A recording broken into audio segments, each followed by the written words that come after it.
Here are 10 episodes of The Simpsons with some pretty weird plot lines. Starting off with what to expect when Bart's expecting, an overall weird episode that features everything from voodoo pregnancies to gay horses, and some other stuff in the middle, I'd reckon. The episode begins with Moe and other bartenders from around Springfield discussing recent financial problems, where Moe proposes an idea to help turn profits around. Now, what I'm proposing is a superhero pub crawl. Our clientele dress up in costume and go drinking from bar to bar. And since being an alcoholic is totally fine as long as you're in a costume, the town gets overrun with costumed drunks when the big night arrives. Lyman! Oh God, oh God, oh God! A hungover Homer comes crawling home the next morning, half naked and with rocks glued to his face after his The Thing costume was ruined at some point during the night, right as the kids hop onto the bus to school. See ya, Homer. Bye, Dad! Have a good day, you two! Don't be me! Probably not a good sign that the kids barely react to seeing you in such a state, eh, Homer? Oh well. Once at school, Bart's day immediately takes a turn for the worse when he realizes he has to endure his worst nightmare. Art class. Oh, Bart, it's wonderful. Really? Wonderful? I just drowned a grasshopper in paint. Later, while trying to think of a way to get out of an art class, Bart is given a great idea by Shauna. I gotta find a way to get rid of my art teacher. Easy. Voodoo. And then she randomly makes out with Bart, but only to make someone mad, so it's fine. What's my no-good daughter up to now? So Bart uses supplies he got from the Voodoo Queen to make his art teacher sick with a stomachache to avoid any more horrible art class assignments. Which, by the way, is just played completely straight. I guess voodoo is a normal thing here in Springfield. The only problem is, Bart's spell seems to have had an entirely different effect. Bart Simpson got a teacher pregnant! Happy with your two-timing boyfriend now? Despite Principal Skinner saying the spell had no effect on the teacher becoming pregnant, Bart is still sent home anyway. I guess just for the attempt? I didn't mean to make her pregnant. I just hate art so much. Later on, a couple hears about this and comes to Bart for help getting pregnant. And while the husband is skeptical, because this is really weird, by the power of this place, make a baby with a face. The couple finds Bart again a few weeks later to tell them that the spell worked. Obviously, this then leads Bart to begin helping more and more couples as the womb wizard, and all for the low, low price of $5 a couple. At least he does up until Homer finds out about it. Oh, you little... I'll teach you to answer people's prayers! Homer then takes Bart to Moe's to try and figure out what he's been doing, just like the rest of us, until they're both kidnapped at gunpoint by Legs and Louie and taken to see Fat Tony. It turns out that Tony wants Bart's help in getting a baby, but not just any ordinary baby. Fat Tony wants a horse baby. Meet my Philly cheesesteak, the love of my life. Do you get it? Anyway, Tony says he wants Bart to get his horse impregnated so she can breed a champion racehorse, and threatens that tomorrow morning will be their last if Bart fails. But when Homer tries to get some horse intercourse going, they run into a new problem.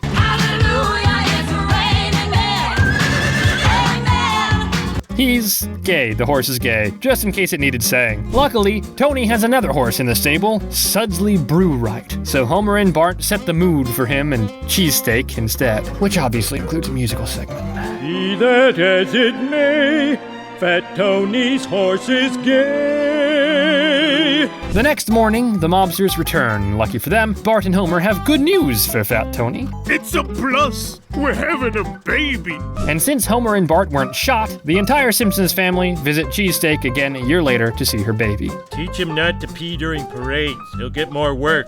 And that's the end of this episode. And between the whole voodoo thing seemingly not being weird at all to anybody, the kind of weirdly disconnected plot points, and the commercial for a Duff Beer 7-pack thrown in right at the end. It looks wrong, but it is so right.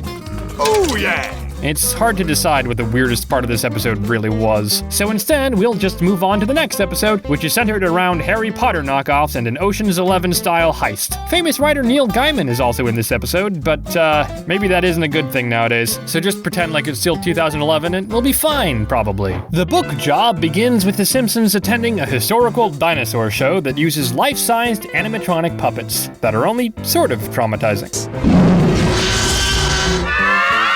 After the show, the kids argue over toys from the gift shop, which results in nobody getting a toy, except Maggie, because you can't say no to that face. Bart retaliates by throwing something at Homer, but misses, and accidentally knocks off a dinosaur costume's head. And it turns out, Lisa recognizes the woman inside. Dad, follow that dinosaur! I've waited my whole life to hear that. Lisa soon finds out that the woman is actually T.R. Francis, the writer of the Angelica Button fantasy series. Hey, why does that sound familiar? But when Lisa starts asking her questions, the woman reveals the truth. The pages are churned out by a room full of pill-popping lit majors. Lisa is upset after finding out that young adult literature is all a lie, and Homer learns the exact wrong lesson from her frustrations. Every book on the young adult charts is written by 5 idiots. I know 5 idiots. After his premonition, Homer goes to recruit his first idiot, Bart. Then comes Principal Skinner for his expertise on how tweens think. With your share of the money, you could get your own studio apartment. Patty, since she's read every fantasy book you can think of. It's true.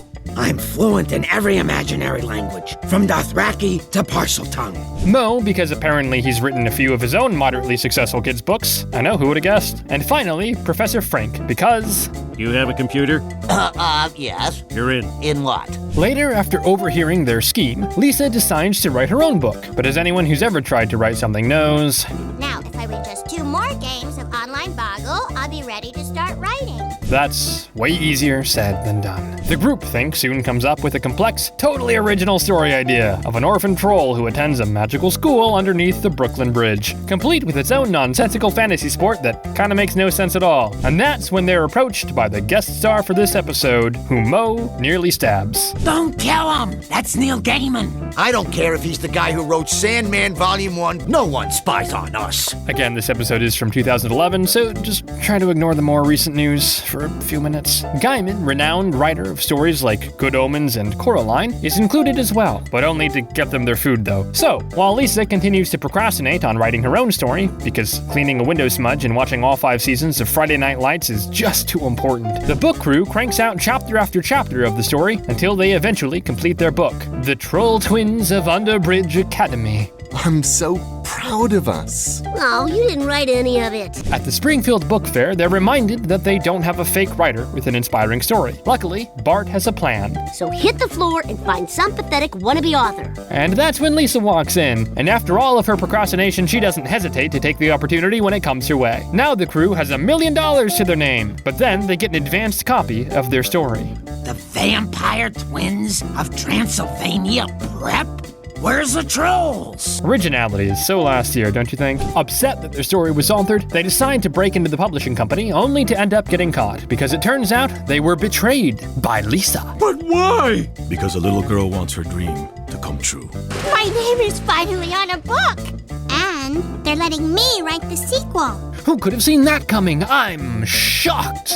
Well, not that shocked. But in another shocking twist, it turns out Lisa actually helped them publish their original book instead by swapping the flash drives of the 2 different books. You switched the drives? I got the idea from every movie ever made. But as the episode comes to a close, Lisa realizes one last shocking twist. Instead of her face on the back cover, she sees Neil Gaiman's. I've heisted my way to the bestseller list once again. I don't even know how to read. See, now that is how you do a twist. So, in the end, this episode leaves us with a handful of valuable life lessons. Your favorite childhood books are all lies. You can make $1 million as long as you lazily play to current market trends, and don't ever trust a drink given to you by Mo if you have something he wants. At least I think those are the moral lessons you can take away from this. Another good moral lesson is that you probably shouldn't let your baby get baby-napped by a convent of nuns, which, yes, does take us into our next episode. Gone Maggie Gone begins with Kent Brockman reporting that a rare solar eclipse will totally block out the sun over Springfield, and we see some surprisingly serene visuals of the moon eclipsing the sun that almost make you think Marge won't be temporarily blinded thanks to Homer's destroying his eclipse viewer. It's beautiful. Marge has to keep her eyes shut for 2 straight weeks, and Dr. Hibbert says that any unnecessary stress could only make the condition worse. As a random example, something like learning that the kitchen is infested with rats is best avoided until Marge recovers, even if they are good at cooking. Aw, rats in the kitchen, just like that delightful movie I taped in the theater. So, Homer goes out to get some rat poison, and since Marge is blinded, thanks to him, he also takes Maggie with him, and the dog too, for whatever reason, which just leads to Homer sending the car flying off a bridge. Why did I bring the baby and the dog to the poison store? Having crashed, Homer now has to find another way to cross the river, blocking him from home. Luckily, he finds a rowboat. It can't support all of their weight at the same time. Or is it just his weight that's the problem? After coming up with a needlessly complex plan, Homer first rows himself and Maggie across the river and leaves Maggie on the steps of a church while he goes back to get the dog and the poison. Obviously, this quickly turns out to be a terrible idea. Look at that. One of God's discarded miracles. Catholics! And with Homer being Homer, he doesn't exactly make a convincing argument for the nun to give Maggie back to him. Because she was fighting my dog and stealing my poison. Now give her back so I can take her home to my rat-infested house. So, Lisa goes undercover as a wayward sinner to find Maggie herself. How do you feel about kneeling? Can't get enough. You're in. But it seems the Mother Superior is lying about not having Maggie, while wondering what she should do to find her sister. Lisa then stumbles into a new mystery about a coveted jewel, which is said could help her find her sister. At least that's what she's told by a deceptively young nun, anyway. And before you decide to become a nun, consider this. I am only 23. You thought this was going to be a whole Sister Act type deal? Surprise! It's that other Disney movie instead. So, while Homer is busy trying to make sure Marge doesn't find out about Maggie, Not usually this greedy. soon Lisa goes to a bell tower to find the next clue about the jewel, where she encounters Comic Book Guy and Principal Skinner, who are also trying to solve the mystery of the jewel. You see, legend has it that on her deathbed, St. Teresa of Avila had a vision of a jewel that would usher in an era of peace and harmony. They also gave us some quick backstory on the jewel, so that's nice. Turns out the American War of Independence was staged to cover up a search for the jewel. Why does it always go back to the War of Independence in these stories? Anyway, this then leads Lisa to learn that the biggest ring in Springfield they need to find is actually the word ring on the Springfield sign. But on arrival, they find Mr. Burns already there. I joined the Freemasons before it was trendy. That's my eyeball on the dollar bill. That's also my pyramid. Lisa is then forced to deduce an anagram written on the sign by Burns, while he forces the others to dig their own graves at gunpoint. That kinda came out of left field, didn't it? Lisa figures out that the anagram spells regally the rock gem is Lisa, to everyone's surprise. How brilliant of God to remove my skepticism by making me his chosen one. Unfortunately for Lisa, when she returns to the church to gloat, Mother Superior points out to her that the anagram actually says, It's really Maggie, Sherlock. This only makes sense if I get the wrong answer first. tough break, Lisa. So, as the sun rises and Maggie sits on the church's throne, because apparently it has a throne, Maggie helps create a new age of peace across Springfield, leading enemies to become friends, baseball players to start making out, and prisoners being miraculously saved from execution. Just set it to massage. Something tells me the gem of St. Teresa has been returned to its throne. But then Marge arrives, and even when Lisa explains what's happening, she still wants Maggie back. God would never ask a mother to sacrifice her child.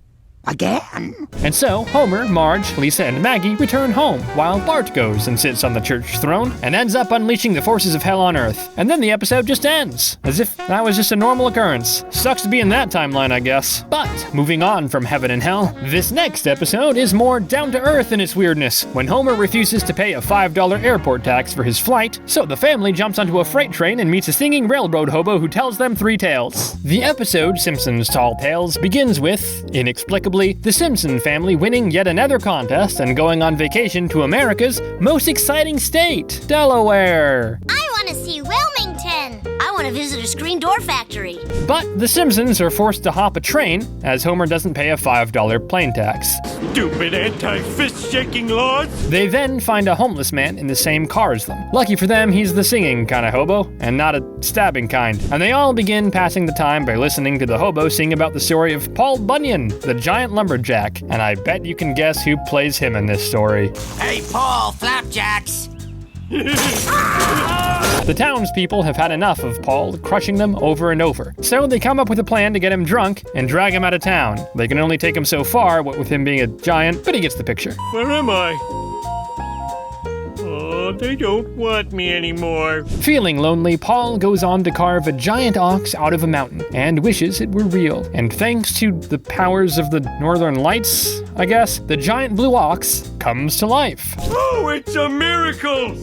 I'll call you Babe. Finally having a real friend, Paul and Babe set off across North America and create places like the Smoky Mountains and the Big Holes with Beer National Park, among other things.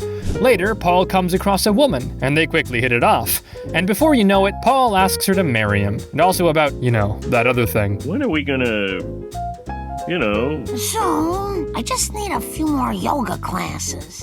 Suddenly, they notice a meteor heading for town, and the townspeople all come to Paul asking for help dealing with it. Paul agrees to help. This one's for the little crippled boy that I crippled. At least that was the plan anyway. Instead, the meteor flies right down Bunyan's pants, and as he tries to get it out, he accidentally throws it at another city instead. And that's how Paul Bunyan started the Great Chicago Fire.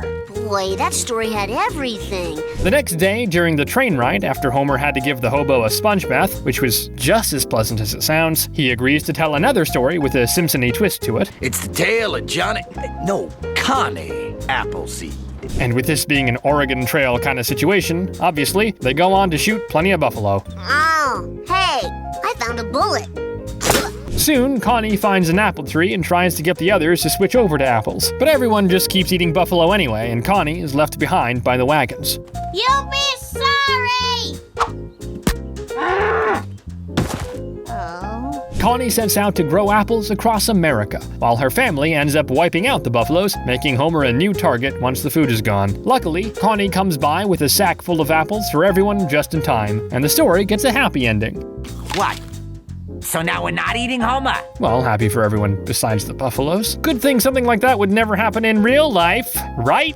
As the Simpsons and the hobo cross over the Mississippi River on the train, the hobo comes up with one last story. Tom Sawyer and Huck Finn. Only this version of the story features Bart and Nelson as Tom and Huck, respectively, who bring all of their charms to this tall-ish tale. When Huck goes and falls off a fence, he's comforted by Becky, portrayed by Lisa. But I'm sure you already know all the names of the Huckleberry Finn characters, right fellas? But this only makes Huck's situation even worse once Becky's father comes by. He forgives Huck for holding hands with Becky, but still decides to play it safe. We're gathered here today. But Huck and Tom manage to somehow switch Huck out with the pig, and the two go on the run. They soon run out of food and head ashore to get supplies. And some extra strength opium. That will be 2 cents, boys. 2 cents? But they're quickly found by the angry mob and are chased down the river again. And after accidentally starting a gunfight on a gambling boat... Man, those Derringer bullets are weight. Powerful weight. The boys are caught, and the scene cuts to the funeral of Tom and Huck, where it seems the boys are actually alive. Now for the traditional lowering of the bodies into the coffins. Turns out, though, no such luck. Back in reality, the train finally arrives in Delaware, and the family sets out to finally go see the sights. Except for Homer, he has to stay behind and give the hobo 2 more sponge baths. I do 400 sit-ups a day. After all, a fair trade is a fair trade. But hey, you know what's almost just as weird as being forced into sponge bathing someone? That period in the late 2000s when every TV show started doing gamer episodes for the first time. So while we'll see things like Homer struggling to be both Lisa's soccer coach and her father in this next episode, the primary focus will be on the biggest gamer in the Simpsons family, Marge, apparently. And that's why the appropriately named episode, Marge Gamer, wastes very little time in getting right to the big tipping point that will change the direction of the plot. What's wrong? I can't fill out that clipboard. I don't have email.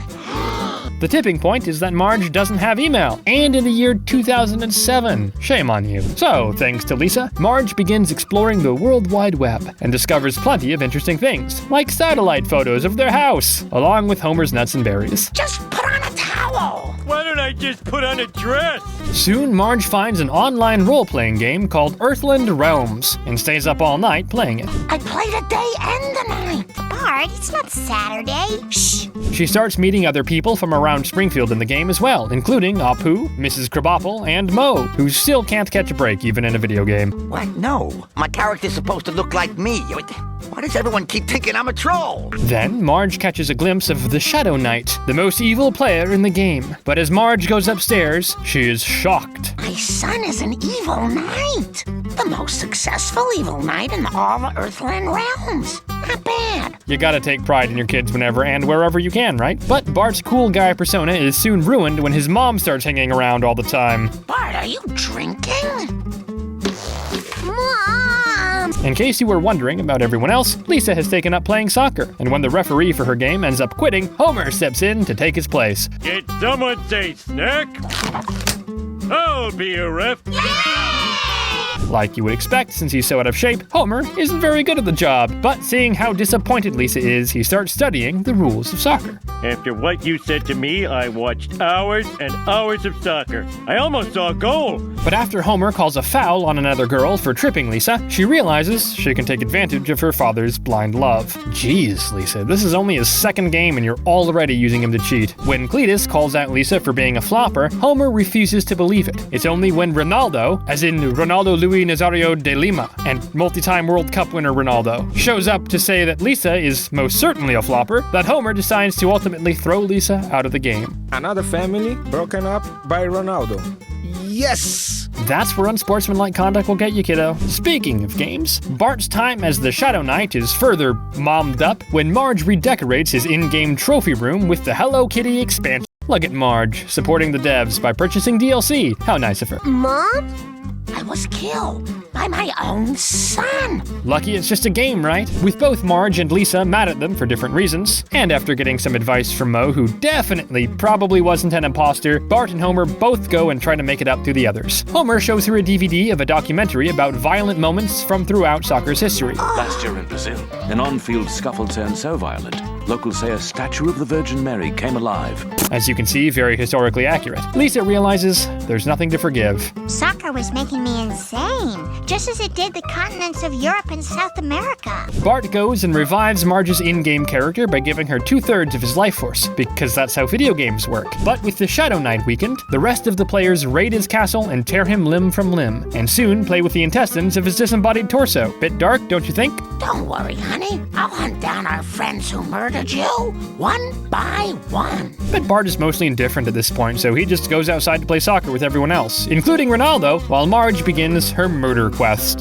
Why am I paying $14.95 a month for this? So, all in all, a happy ending for everybody. We'll keep the theme of fantasy worlds consistent for a little while longer. Only instead of a video game, this time around, it's an unhealthy amount of hiding in your imagination to escape the real world. Don't worry, it's funnier than it sounds. Lisa the Drama Queen begins, innocently enough, with Homer dropping the kids off at a rec center so they can go and have some fun. You're older, why don't you do these fun activities?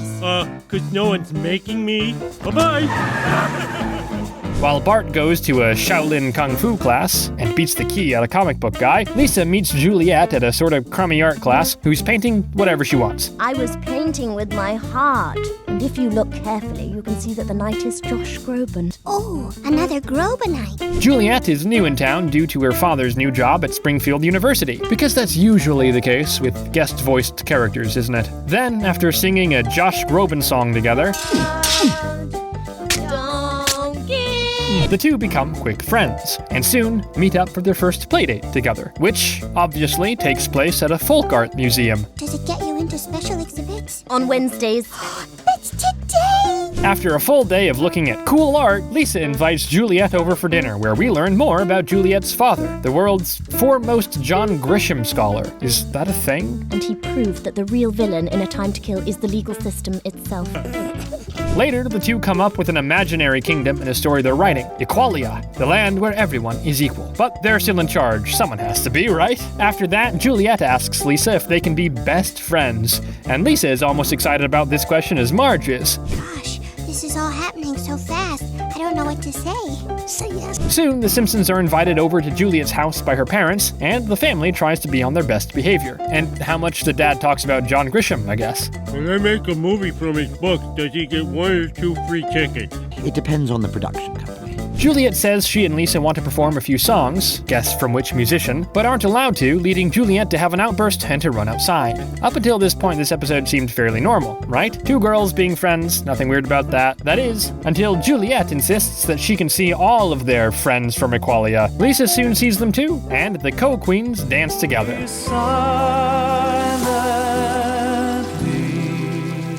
After being told by Principal Skinner about how distracted Lisa's been lately, Marge tells Lisa that she shouldn't see Juliet for a while. Lisa tries to disobey, but this is Marge we're talking about here. Bart Simpson, age 3.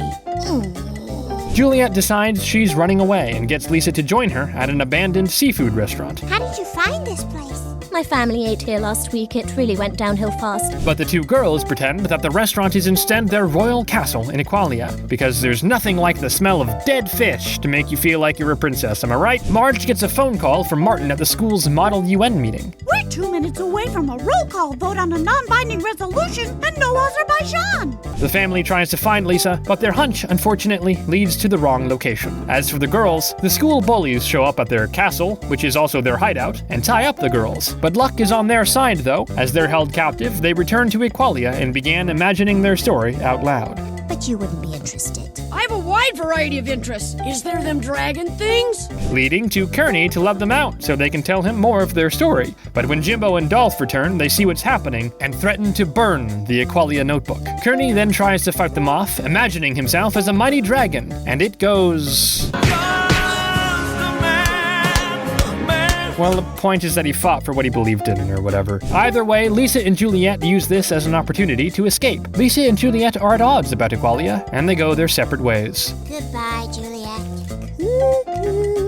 2 months later, we see that Lisa sent in the Equalia manuscript to a publishing company, but unfortunately, it wasn't what they were looking for, and the episode comes to a close with Homer trying to imagine a fantasy world of his own to turn into a book. Apparently, the lesson here is that when you meet a kid with a dangerously overactive imagination, you should try to exploit that for a publishing deal. Or maybe it's that you just shouldn't go into abandoned buildings because another kid told you to. Either way, as mentally weird as that last episode was, we'll be going through some even weirder stories from human history and tales from the public domain, which only comes with a little bit of burning people at the stake along the way. It's an ordinary day of slacking off for Homer when Marge hands him a letter from the library about an overdue book. I was gonna read to him every day. What happened? Stuff kept coming up.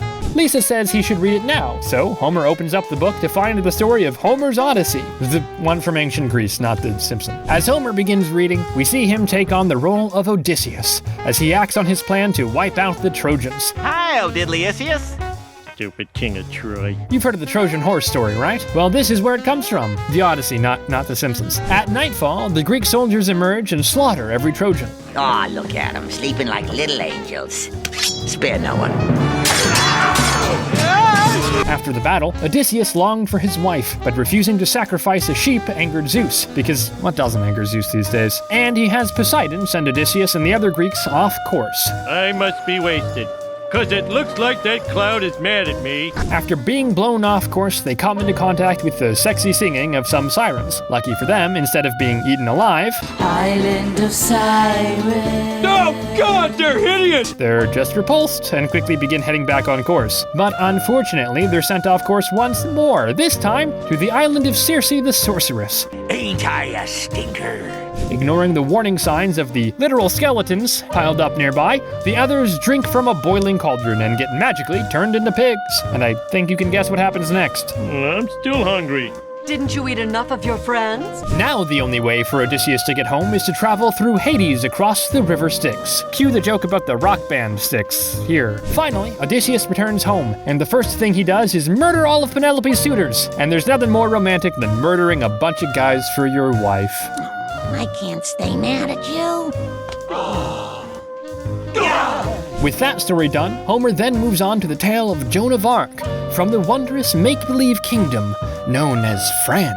As the 100 Years' War rages on between the French and the English, Joan of Arc, portrayed by Lisa, is suddenly called upon by the voice of God himself. Joan of Arc, I am your God. God has chosen Joan to lead the French army to victory against the English invaders, because those guys definitely needed the help. I bet this is exactly like how things really went down back in the day. With Joan's help, between her impressive fighting skills and her ideas like using rocks for catapults instead of people, she quickly begins leading the charge in the war against the invading English, and their own funny accents. They're attacking again. I thought we had a truce. Unfortunately, Joan gets captured and is taken to a trial, where she calls in God as her only witness. But it turns out that he also told medieval groundskeeper Willie to lead the English to victory as well. This is a little embarrassing. Goodbye now. Let's burn her. Classic God, always getting up to mischief like this. But just before we get to the part where Joan burns to death at the stake, which really happened in real life, by the way, Marge comes in to stop Homer from reading that part of the book to the kids. It's easier to chew than that Bambi video. So Homer moves on to the last story, Hamlet, by William Shakespeare. Bart gets bored, but gets hooked right back in when Lisa tells him that Hamlet's father gets murdered. It's hard to think of a better hook than that. Yes, I have returned from the dead. Looks like you've returned from the buffet. Hamlet wants to avenge his father after discovering that his uncle is the murderer. Wondering how to find out if this is true, he then stumbles upon an opportunity. Now, we would like to warn you, our performances tend to make audience members blurt out hidden secrets. Oh, boy. Talk about convenient, huh? And more importantly, Krusty wasn't kidding either. Wait a minute, I didn't use that much poison. Intending to kill Claudius, Hamlet accidentally stabs Polonius with his sword instead. Now Polonius' son Laertes must avenge his father by killing Hamlet. But since Laertes is being played by Ralph, you can guess how this is gonna go. Laertes here gets one practice stab.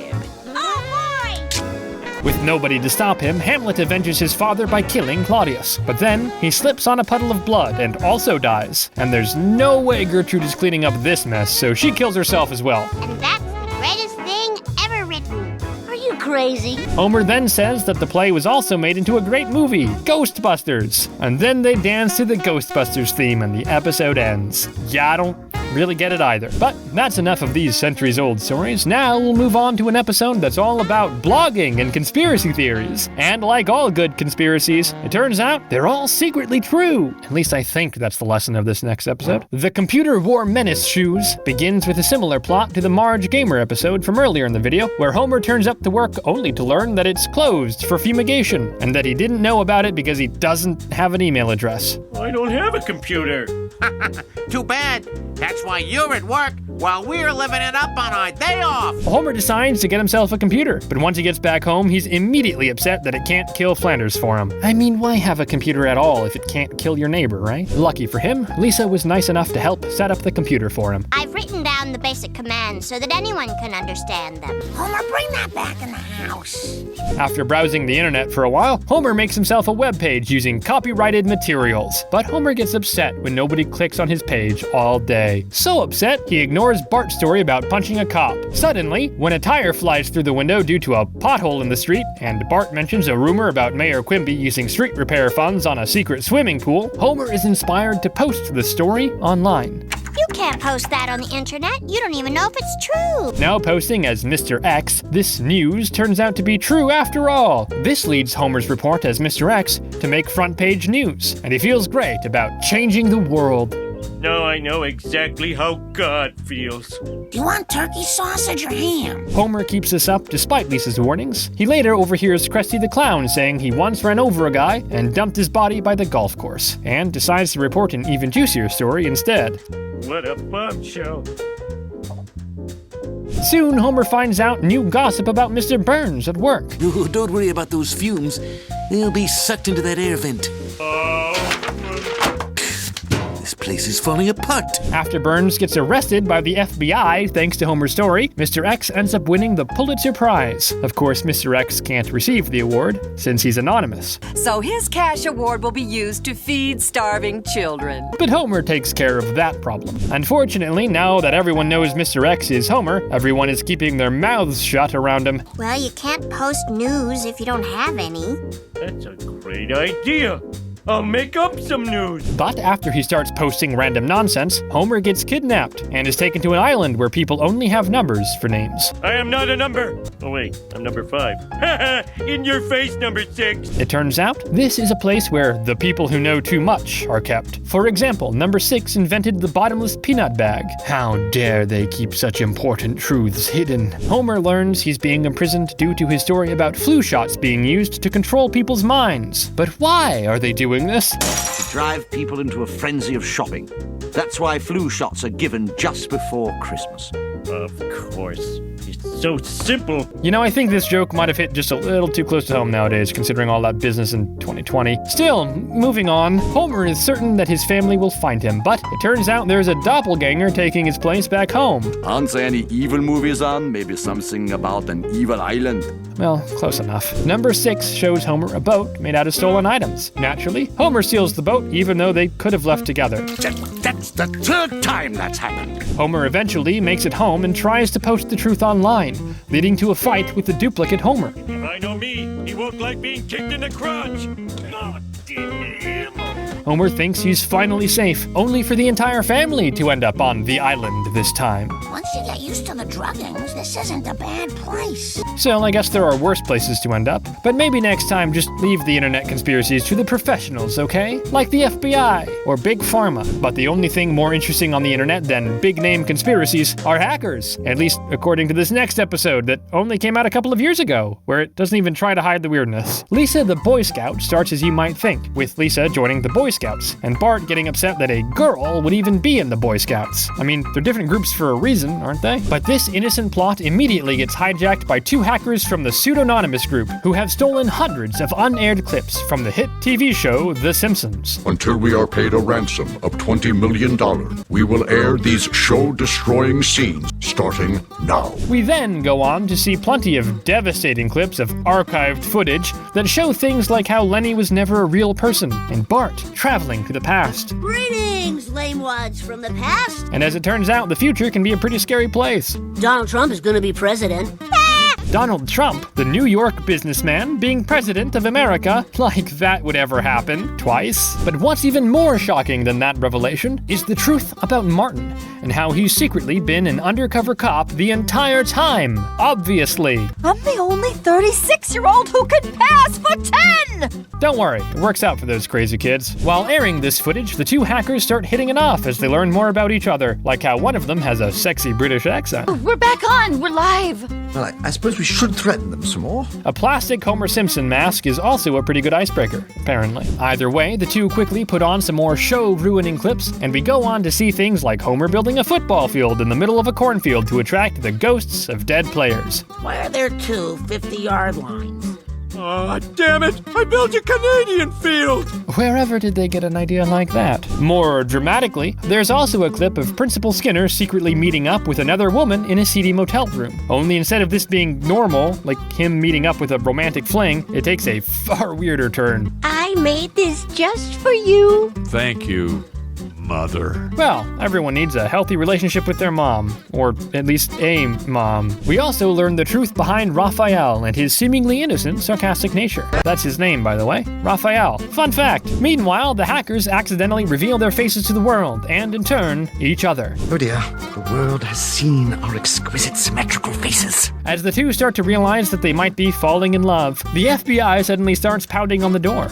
So they decide that if they're going down, they'll bring the Simpsons down with them by showing the worst clips they have. Good morning, Homer! It's morning! Subtle, right? Imagine that. A cartoon with a talking dog. Honestly, it's disgusting just to think about. The feed zips through a bunch of terrible Simpsons clips, including both fake ones and actual scenes from the show as a nice jab at themselves. The final clip shows Homer waking up from a 2-day coma, and he learns that his many adventures, over 700 of them in fact, never actually happened. I never had a pet lobster! What about the Halloweens? The hackers have access to all of Disney's private files, so they threaten to delete Disney's most precious brand new top secret character, Baby Jeff Goldblum. On the one hand, the go! Left with no other choice, because the world needs Baby Jeff Goldblum, the FBI lets the hackers go. We then return to see the very end of Lisa the Boy Scout, where the kids manage to get home safe. While you were gone, your mom and I almost got divorced over something insignificant. The episode comes to a close with the Simpsons happily reunited, and the two hackers escaping the FBI on their moped, where they reveal that they're both named Ashley as they start making out again. Can we count that as a weird moment for how odd of a joke that is? Maybe not. Either way, we're moving on from the weirdness of a bunch of meta, fourth wall breaking jokes to the weirdness of a medieval fantasy version of America's favorite cartoon family, because I guess the writers were watching way too much Game of Thrones around this time. The Surf-Ons opens on the fantastical kingdom of Springfieldia, where the Surfson family lives in squalor while high-ranking nobles terrorize the kingdom as they please. Your hovel got in the way of my horse. Kiss his hooves in apology. But it's not all bad for the Surfson family. Soon, Goblin Millhouse comes by to tell them about the new heads up on the city walls, and they go out to make a day of it. Oh, there's Ned Flanders. It's always nice when you know someone. Of course, even in death, the rich people's heads get better pulls than the poor ones. Such is life, even in medieval times. But suddenly, Marge notices that her mother's hand is blue and frozen to the touch. So she takes her to see Barber Hibbert. What, did you expect a doctor? It turns out that Marge's mom was bitten by an ice walker, specifically after the ice walker got too frisky during a date. Or would that be Frosty? She's 900 years younger than you pervert. I like him young. Marge's mom will become frozen solid if the family can't get her an expensive magical necklace. But with them being so poor, Homer wonders if that's the best idea. Homer Surfson, you are the most selfish jerk in the entire Tri-Kingdom area. But Marge makes a pretty convincing point. So, Homer goes to his boss at the human power plant, Lord Montgomery, to ask for an advance on his salary, or any salary for that matter, only to learn the truth of his job. Have you ever noticed that the wheel isn't hooked up to anything? Apparently, the only purpose of his job is to create human misery, which then can be turned into a powder that gives the rich pink, useless wings. So, Homer leaves, still dirt poor. That's just feudalism for you, pal. Homer later learns that Lisa has magical powers when she turns lead into gold, but has to hide her powers so the king doesn't take her away, like with other magical kids. I wanted an all-seeing eye, not this! Hey, just because they're evil wizards doesn't mean they're useful wizards. Using the gold nugget, Homer buys the magic necklace. Where'd a dirt poor loser like you get all the gold for that? But to Marge's shock, Jacqueline refuses to put on the necklace, saying that she wants to die instead. Oh, typical. I want to live, I want to die. Just make up your mind, they're both terrible. It's only when Marge says she can't bear the thought of saying goodbye to her mother, a depressingly realistic moment in the middle of this fantasy episode, that Jacqueline agrees to put on the necklace, saving herself from being frozen to death. Of course, Marge's mom is still really old, so she doesn't have much going on. But Marge says all that matters is that the family is together. And that's when the wizards Apu, Frink, and Sorcerer-Intendant Chalmers arrive, saying they detected Lisa using magic earlier. Don't blame yourself, honey. We're all at fault for doing whatever it takes to make you happy. Just like that, Lisa is gone, now belonging to the king. Homer has had enough of this corruption, and even though he loves feudalism, inspires an uprising against the king. They even take our children. The big battle in the castle goes well at first, but things take a turn when one of the knights shows up riding a fire-breathing dragon. You peasants are a drag on the economy. When people start getting burnt to death by the dragon, Jacqueline approaches Marge and says that it's time for her to go. What if I'm not ready? I wouldn't leave you if I didn't know you'll be all right. Okay, Mom. I understand. Again, another weirdly down-to-earth and emotional scene for an episode about dragons, don't you think? So, Jacqueline takes off the magical necklace, transforms into a being of solid ice, and sacrifices herself to defeat the mighty dragon. With the dragon dead, the peasants celebrate as the kidnapped children return to their families, Lisa included, and the family has a bittersweet moment about accepting death. Then she's never truly gone. And someday, no one will remember you. Or anybody. I mean, I know it's true, but Jesus Christ. Lisa then explains that dragonfire is the source of all magic. So all of the fantastical creatures in Springfieldia suddenly disappear with the dragon now dead. Lisa thinks they can move on by improving science and medicine, while Homer takes a different approach. Please come back, magic! So much for that dramatic sacrifice, eh, Jacqueline? But still, who would want to live in a world without magic? Could you even imagine? Still, the episode ends with the Surfson family happily reunited as they watch the dragon proceed to burn down their village. I love our life. All in all, a happy ending indeed. And that's the end of this video. If you enjoyed this list of weird Simpsons episodes, like and subscribe for more from me.